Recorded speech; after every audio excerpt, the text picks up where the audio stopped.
Hello, everyone. Welcome back to today's video. Today is Wednesday, November 5th, 2025.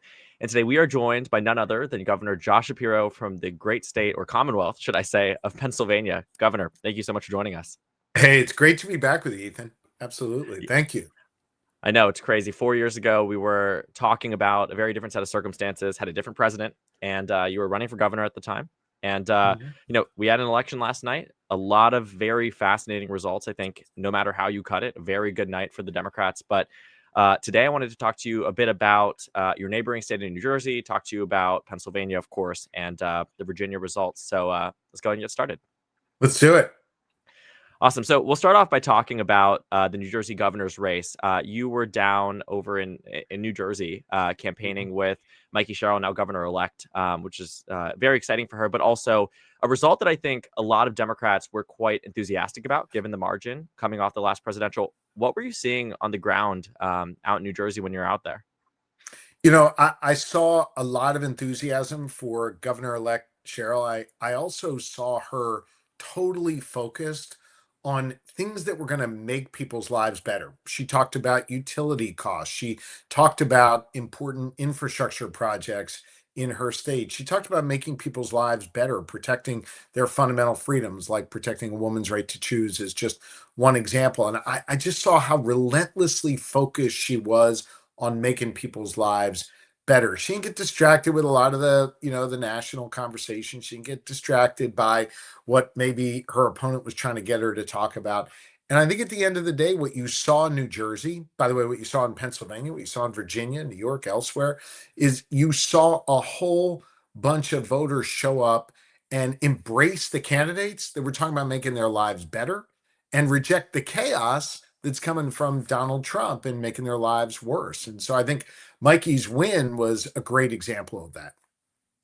Totally. I mean, I think looking at just the sheer margin by it, I mentioned that just a second ago, but it was Yeah. quite profound, I think, for the Democrats. I think that there was a lot of hesitancy to feel like this race could be as solid as it was, but we're 95% of the vote in, and it looks like she might be on track to potentially even outpace those margins from 8 years ago under the first Donald Trump term. So it was definitely very interesting. What do you think about Virginia? We saw a monumental victory there for now Governor-elect Abigail Spanberger down there. Mhm. You were there campaigning alongside her.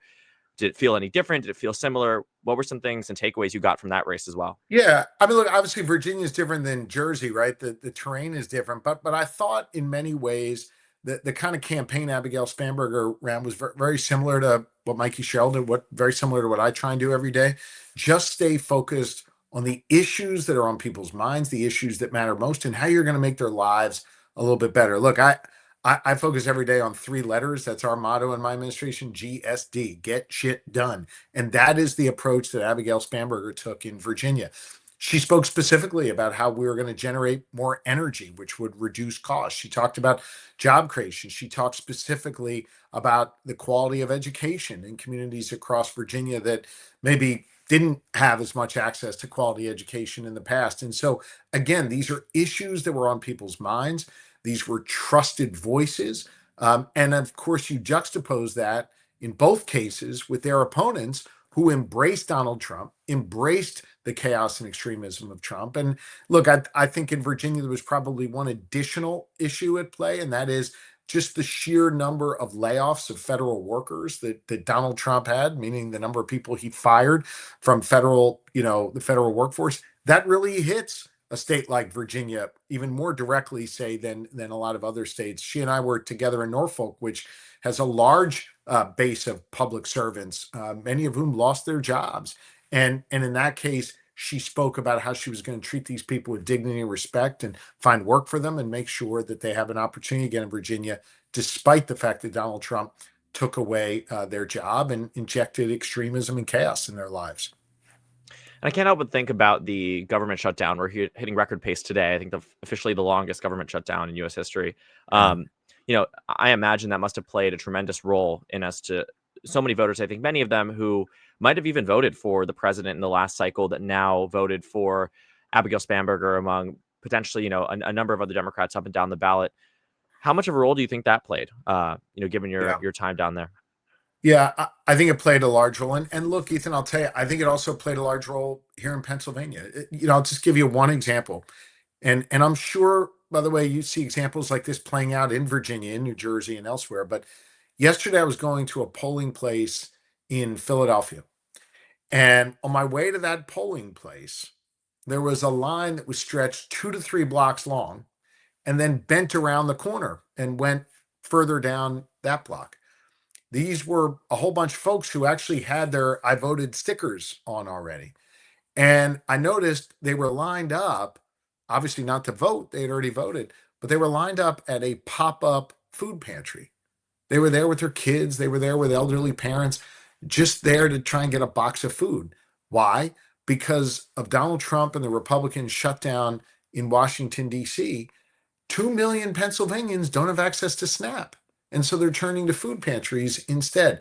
That is a very real impact of this shutdown. It is a crystal clear example of the kind of chaos Donald Trump injects in our lives. And I have to imagine when those individuals went to vote that day, they were thinking yesterday, they were thinking about the fact that their SNAP card didn't have any money on it because of Donald Trump and the Republicans in Congress. And so they voted, and then seemingly a whole bunch of them lined up at the food pantry to get some help. I mean, it breaks my heart to see what's happening. But it also sort of proves the point that I think voters kind of understand viscerally, that people understand viscerally. And that is Donald Trump really doesn't give a damn about them. Think about it. I mean, Ethan, he's screwing over the farmers that voted for him with his higher tariffs. He's making it harder for people to uh, get access to food. He doesn't care that people's healthcare premiums are about to double because the Affordable Care Act subsidies are going away. He just doesn't give a damn about these people, including a whole bunch of folks in my state that voted for him. Yeah, I think about the Pennsylvania retention elections, as you're mentioning, a lot of people, this is top of mind for them too. How do you think that translated into what we saw yesterday with these retention elections on the three Supreme Court justices that were set to, have their vote yesterday? Pretty substantial margins across all of the races. What were you seeing over in Pennsylvania as well? Look, I campaigned hard for these justices to be retained, to stay on the Supreme Court. And Donald Trump and a bunch of his, allies spent millions of dollars to try and defeat these justices.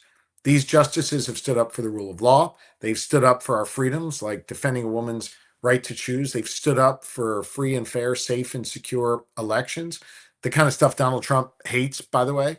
And what we showed is that when people came to the polls, they embraced freedom here in the birthplace of freedom. They embraced democracy and they embraced the rule of law. And they overwhelmingly voted to retain these justices. I think it was roughly 60-40 at the end of the day. And so to me, it's just another example of how when Donald Trump thumbs his nose at the rule of law, when voters get the opportunity to send him a message on that, they said, we respect the rule of law, we respect our democracy, and we want to protect it.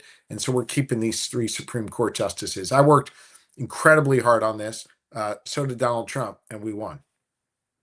Wow, yeah, I can imagine just thinking about the Wisconsin race earlier on this year and the Supreme Court race there with a lot of money in it. All of these have become super nationalized, and I think that the president has a Yeah. vested interest in trying to get rid of these justices. But you put out a tweet earlier today talking about the races across Pennsylvania, not just the ones that we've talked about so far and that were seemingly top of mind for a lot of voters yesterday, but also some in some of these bellwether counties that we've Yeah. seen across the state.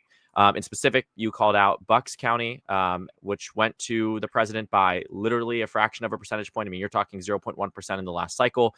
And Mhm. Erie County, which is another bellwether that they talk about all the time. You see it on CNN with the magic wall on election night. They're constantly tracking it, Yeah. and Yep. arguably for good reason.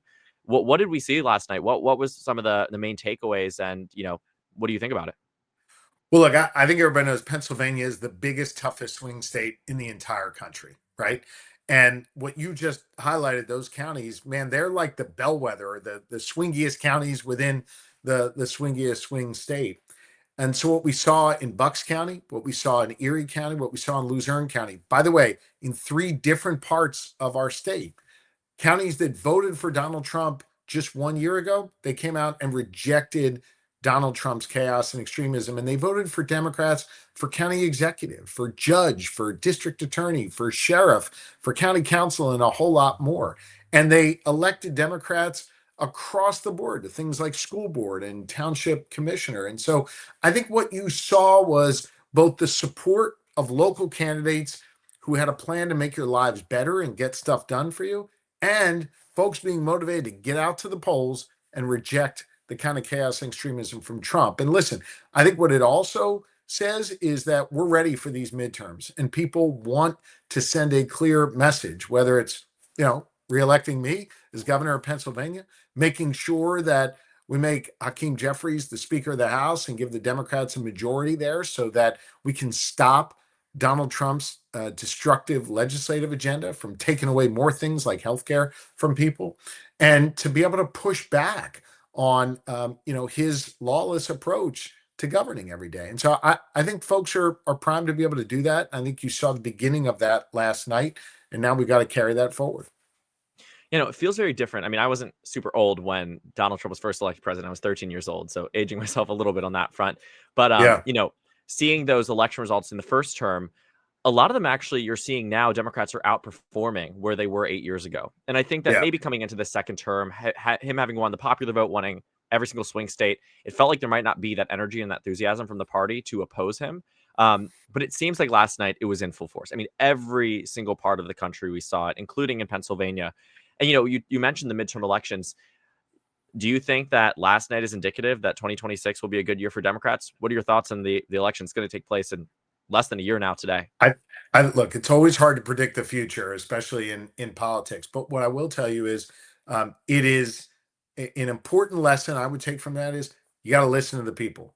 You got to make sure you're responding to their needs. And so, yes, people went to the polls to reject Donald Trump's chaos and extremism. But remember, the through line for all these candidates that won is they also went to the polls to vote for people that were going to solve a problem in their community, whether it's a housing issue, an affordability issue, an infrastructure, a unique infrastructure challenge in their community, you name it.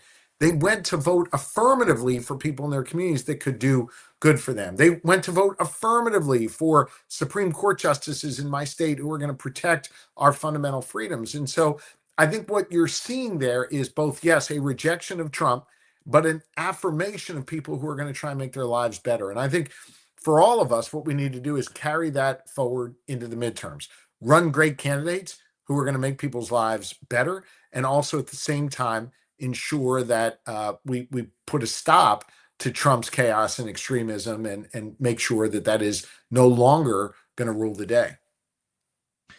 Well, appreciate that. A lot to unpack here. But I have one final question to ask you about just generally. A lot of my viewers, about 90% of them, are within that age range of 18 to 29.